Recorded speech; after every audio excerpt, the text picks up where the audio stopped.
मोर प्रभुंकर अति प्रियजन 13तम रविवार प्रसंग सुसमाचार उपरे आज आपण मानकर ध्यान दृष्टि देवाई चाहे।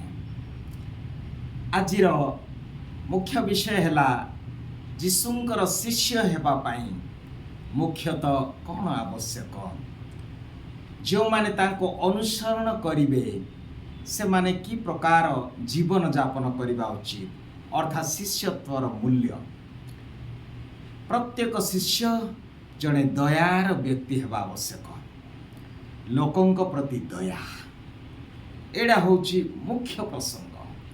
दया जी दया देखो वाक्य रे लेखा अछि हितोपदेश 19 अध्याय 17 पद मने रखंतु। अति गुरुत्वपूर्ण वाक्य, अति बहुत सुंदर वाक्य से लेखा अछि 19 अध्याय हितोपदेश 17 पदरे जो माने दरिद्र प्रति दया देखांती से माने ईश्वर को ऋण दियंती एवं ईश्वर यथा समय रे से मानकर ऋण परिशोध करिवे। जो माने दरिद्र प्रति दया प्रदर्शन करती से माने ईश्वर को ऋण दियंती आ ईश्वर यथा समय रे से मानकर ऋण परिशोध करिवे। तेबे दया आज शिष्य हेबा पई सर्वप्रथम कहार दया आम अनुसरण करबा। जीशु से दयालु थिले, तांकर शिक्षा रे से कहिले माथ्यू 5 अध्याय 7 पदरे जीए दया प्रदर्शन करिबो से दया पाइबो। आउ जीशुंकर एही वाक्य रे अनुप्राणित होई अनेक साधु साधी माने जीवन रे एही दया प्रतिफलन करछन्ती। आबे जदि सुनिबा चतुर्थ शताब्दीर जने साधु, फ्रांस रो जने साधु मार्टिन टूर साधु मार्टिन, फ्रांस रो जने व्यक्ति जने साधु दिने जेतेबेले से थिले रोमियो सैन्य दलर जने उच्च पदस्थ कर्मचारी।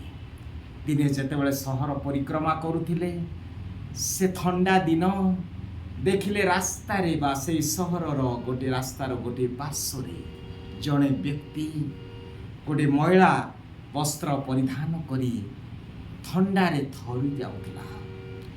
आ जीशु साधु मार्टिन ए दृश्य देखी से रही पारले नहीं। से जो अश्वरे यात्रा करथिले ओलेले एवं जहा किछि तांको पॉकेट रे थिला देले एवं से जो मूल्यवान वस्त्र पिंधिथिले से मूल्यवान वस्त्र बाहर कले एवं तांकर सैन्य मानक कहले एहाकु दुई भाग कर।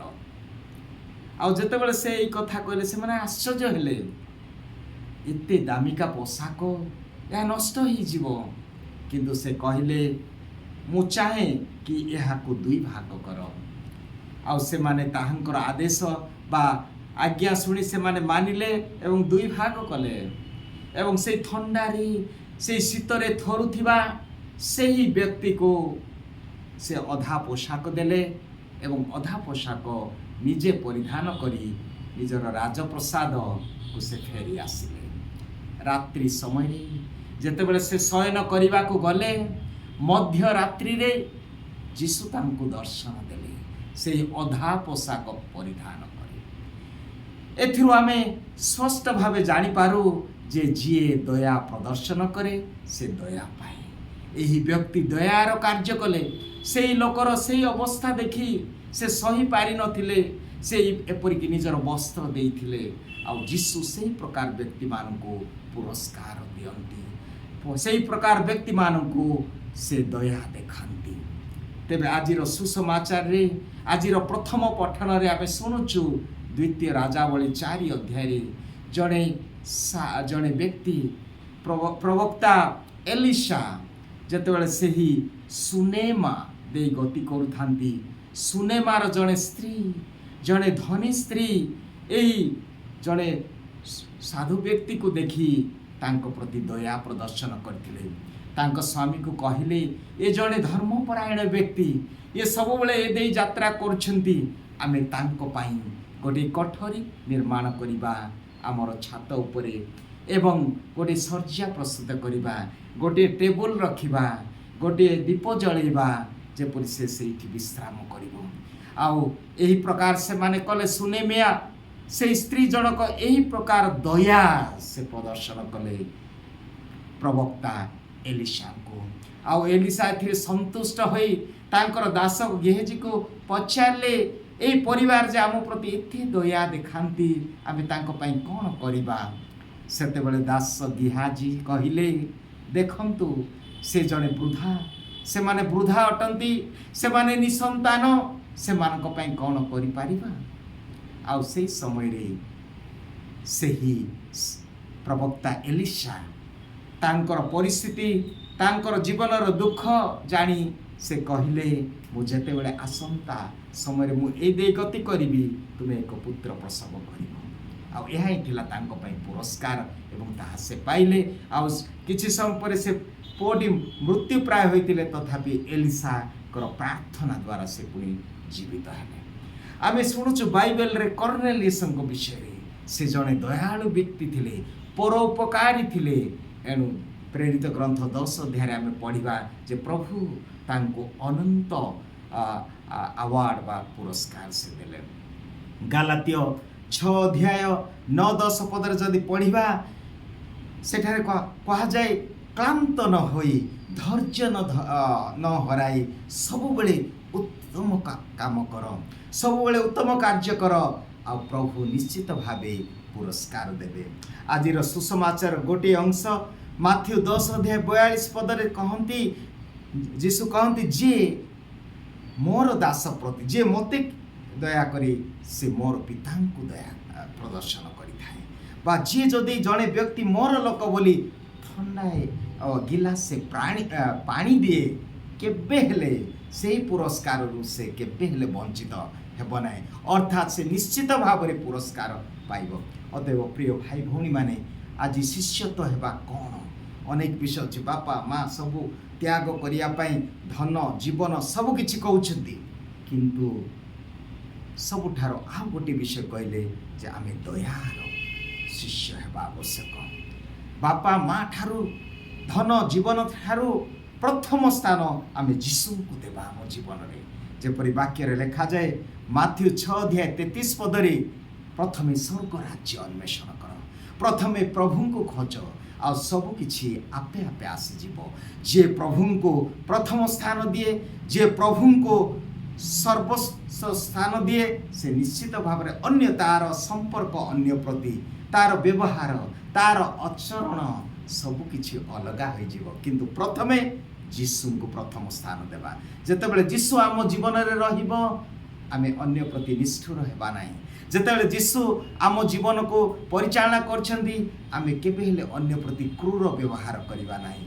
କାରଣ ଯୀଶୁଙ୍କର ଆତ୍ମା, ଯୀଶୁଙ୍କର ସବୁକିଛି ଆମଠାରେ ରହିବ।